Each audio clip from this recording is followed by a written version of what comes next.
మంచు ఫ్యామిలీ ఇష్యూలో పరిణామాలు వేగంగా మారుతున్నాయి. సిపి ఆఫీస్ కు మంచు మనోజ్ బయలుదేరారు. జల్పల్లి ఘటనపై మనోజ్ విచారణ ఇవ్వనున్నారు. మోహన్ బాబు, విష్ణు హాజరుపై సస్పెన్స్ కొనసాగుతుంది. సిపి ఆఫీస్ కు మోహన్ బాబు, విష్ణు ఇంకా బయలుదేరలేదు.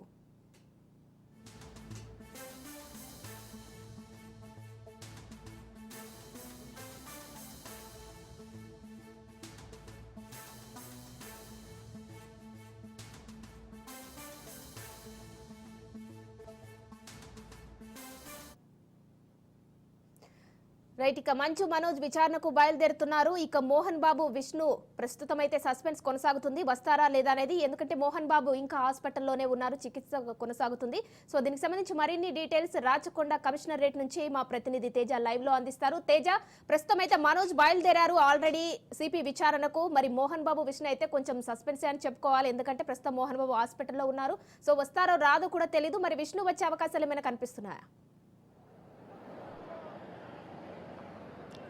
ఉమా, మొత్తంగా ఈ మంచు ఫ్యామిలీలో సృష్టించినటువంటి ఈ రాజుకున్నటువంటి నిప్పు అయితే మాత్రం ఒక్కసారిగా కూడా అది అగ్నిగా ఇది కారు చిచ్చు అంటుకునేటువంటి పరిస్థితుల్లో ఆ విధమైనటువంటి పరిణామాలు దారితీసినాయి అన్నట్లుగానే మనం చెప్పాలి. ప్రస్తుతం మనం రాచకొండ కమిషనరేట్ దగ్గర ఉన్నాము. అయితే మొత్తంగా సిపి అయితే మాత్రం నిన్న ఆయన ఒక నోటీసెస్ కూడా ఇచ్చినటువంటి పరిస్థితి. సరిగ్గా నిర్ణీత సమయం ఉదయం 10:30 ఇక్కడికి మోహన్ బాబు, విష్ణు, అదేవిధంగా మనోజ్ ముగ్గురు కూడా హాజరు కావాలంటూ కూడా నోటీస్ పంపించినటువంటి పరిస్థితి, ఆదేశాలు కూడా జారీ చేశారు. అయినప్పటికీ కూడా ఇప్పటి వరకు ఎవరు వచ్చినటువంటి పరిస్థితి లేదు. కానీ గత కొద్దిసేపటి క్రితమే మనకు అందుతున్నటువంటి సమాచారం ప్రకారం జల్పల్లి నివాసం నుంచి మనోజ్ అయితే బయలుదేరారు. రాచకొండ సిపి ఆఫీస్కి ఆయన బయలుదేరినటువంటి పరిస్థితి ఉంది. కానీ ఇంకా మోహన్ బాబు అయితే మాత్రం గచ్చిబౌలిలో ఉన్నటువంటి కాంటినెంటల్ హాస్పిటల్లో ఆయన ఇంకా చికిత్స తీసుకుంటున్నారు. ఆయనకి ఇంకా కోలుకోలేదు అని వైద్యుల పరిరక్షణలోనే ఉన్నారు, వైద్యుల సంరక్షణలోనే ఉన్నారు అనేటువంటిది అయితే వారంతా కూడా చెప్తున్నటువంటి పరిస్థితి. అంటే మనోజ్ మాత్రం ఈరోజు అటెండ్ అవుతారు, కానీ అటు ఏ విధంగా కూడా మోహన్ బాబు కానీ విష్ణు కానీ అటెండ్ అయ్యేటువంటి పరిస్థితి అయితే కనిపించడం లేదు అన్నట్లుగానే చెప్పాలి. ఇంకా ప్రత్యేకించి అయితే మాత్రం ఖచ్చితంగా ఇక్కడున్న రాచకొండ సిపికి మ్యాజిస్ట్రీరియల్ పవర్స్ ఉంటే మ్యాజిస్ట్రీరియల్ పవర్స్తో ఇప్పటికే ఆయన ఇచ్చినటువంటి నోటీస్కి ఎవరైతే రాలేదో ఇది ఖచ్చితంగా ధిక్కారమే అవుతుంది. వారు స్పందించినప్పుడు ఖచ్చితంగా సమన్లు జారీ చేస్తారు. సమన్లు జారీ చేసిన తర్వాత కూడా వారు ఏ విధమైనటువంటి స్పందన వారి నుంచి రాకపోతే ఖచ్చితంగా వారిని జ్యుడిషియల్ రిమాండ్కి పంపించేటువంటి అవకాశం కూడా ఉంటుంది. ఈ విధమైనటువంటి పరిస్థితులు ఉంటాయి. అయితే నిన్న జర్నలిస్టుల పైనటువంటి మోహన్ బాబు దాడి చేసిన తీరు కూడా నిరసనగా కూడా ఇక్కడ చాలామంది ఇక్కడ ఉన్నటువంటి మేడ్చల్ జిల్లా వ్యాప్తంగా కూడా ఉన్నటువంటి జర్నలిస్టులు కావచ్చు, వీరంతా కూడా ఇక్కడికి వచ్చి రాచకొండ కమిషనర్ కార్యాలయం ముందు తీవ్ర స్థాయిలో వారంతా కూడా నిరసన వ్యక్తం చేస్తున్నటువంటి పరిస్థితిని మనం చూడొచ్చు. ఎందుకంటే రౌడీ మోహన్ బాబు డౌన్ అంటూ కూడా మీడియాపై దాడి సిగ్గుచేటు, సేవ్ జర్నలిజం అంటూ కూడా వారంతా కూడా ఇక్కడ ప్లకార్డులన్నీ కూడా ప్రదర్శిస్తున్నటువంటి పరిస్థితిని కూడా మనం చూడొచ్చు. వీ వాంట్ జస్టిస్ అనేటువంటిది, మోహన్ బాబు డౌన్ అనేటువంటి ప్లకార్డులు ఏ విధంగా కూడా అక్కడ ఇది చేస్తున్నారు అనేటువంటిది మనం ఖచ్చితంగా చూడొచ్చు. మన వారితో కూడా మనం ఒకసారి మాట్లాడించే ప్రయత్నం చేద్దాం. మనం ఇక్కడ ఉన్నటువంటి వారితో కూడా మనం మాట్లాడించే ప్రయత్నం చేద్దాం. చెప్పండి, అది ఏంటి మోహన్ బాబు ఈ విధంగా దాడి చేసినటువంటి పరిస్థితి అసలు ఏంటి? ఇట్లా అంటే ఎవరిష్ట యథేచ్ఛగా మీడియాపై దాడి జరగటం? ఆయన నిజ జీవితంలో విలనే, మీడియా పరంగా విలనే, సినిమాలో కూడా విలనే. టోటల్గా వెళ్ళిన అయ్యప్ప స్వామి భక్తులను చూడకుండా ఒక మీడియా ప్రతినిధిని ఇంత దౌర్భాగ్యంగా కొట్టాడంటే చూడడానికి బాధాకరంగా అనిపిస్తున్నది.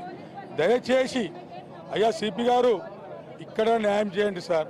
ఆ రౌడీ మోహన్ బాబుని అరెస్ట్ చేయండి, ఫస్ట్ రిమాండ్ తరలించండి, క్షమాపణ వద్దు. మీడియా పరంగా కోరిన ఒకటే, మోహన్ బాబుని అరెస్ట్ చేయాలి. ఇన్ ఫ్యూచర్లో కూడా ఏ రాజకీయ నాయకుడు కానీ, ఏ సెలబ్రిటీ కానీ మీడియాకి జోలికి వస్తే లోపల బొక్కలేయాలని చెప్పి నేను సిపి గారు కోరడానికి వచ్చాను. ఇట్లాంటిది తీసుకొని మనం లోగో తీసుకొని ఇక్కడ కంటి మీద కొట్టడం చాలా పాశవికంగా కూడా కొట్టే ప్రయత్నం. రియల్ విలన్ సార్, ఆయన రియల్గా విలన్.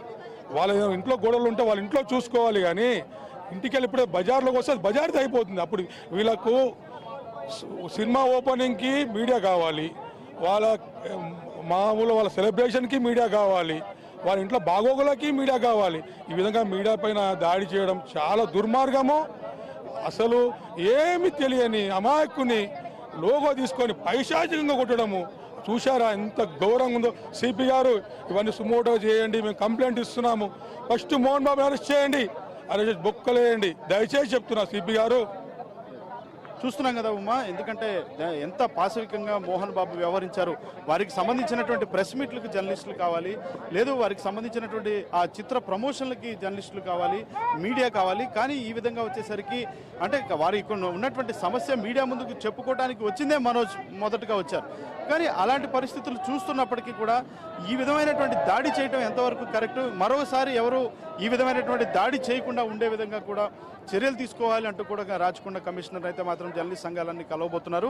ఇంకా ప్రత్యేకించి మరి కాసేపట్లో అయితే మాత్రం ఇక్కడికి మంచు మనోజ్ అయితే చేరుకోబోతున్నారు. మంచి మనోజ్ గురించి మనం మాట్లాడాల్సి వస్తే మాత్రం ఆయన కొన్ని వ్యాఖ్యలు కూడా చేశారు, చాలా కీలకమైనటువంటి వ్యాఖ్యలు చేశారు. తాను ఒక టాయ్ కంపెనీ పెట్టాలనుకున్నట్లుగా కూడా ఆయన ప్రస్తావించారు. ఆ టాయ్ కంపెనీ పెట్టాలన్నా కానీ అడుగడుగునా కూడా అడ్డంకులు సృష్టించినటువంటి పరిస్థితి ఉంది అన్నట్లుగా కూడా ఆయన మీడియా ముఖంగా కూడా వెల్లడించారు. చాలా తీవ్ర భావోద్వేగంతో మాట్లాడుతూ, చాలా తీవ్ర స్థాయిలో ఉద్వేగభరితంగా మాట్లాడుతూ కంటతడి పెట్టుకున్నటువంటి పరిస్థితి కూడా మనం చూస్తున్నాం. మొత్తంగా అయితే మాత్రం తనను ఆ అనుక్షణం అడ్డుకునేటువంటి ప్రయత్నం చేస్తున్నారు. తనకు సపోర్ట్ చేస్తున్నటువంటి వారి తల్లి గారిని కూడా వారి తల్లిని కూడా కొంత డైవర్ట్ చేసే ప్రయత్నం చేస్తున్నారు. ఇదంతా కేవలం అంటే మంచు మనోజ్ అయితే మాత్రం ఒక విషయం స్పష్టం చేస్తున్నారు. ఎందుకంటే తన తండ్రి అంటే చాలా గౌరవం ఉంది, తన తండ్రి అంటే ప్రాణం, తన తండ్రి అంటే గౌరవం ఉంది. కానీ తన తండ్రికి తనకి దూరం పెంచే విధంగా కూడా ఇటు విష్ణు కానీ వీరంతా కూడా వ్యవహరిస్తున్నారు. ఈ విధంగా కావాలనే చేస్తున్నారు. తన తల్లిని బయటికి పంపించి 3 రోజుల పాటు మనోజ్ని సెట్ చేస్తామని చెప్పి తన పైన భౌతిక దాడి చేయించారు.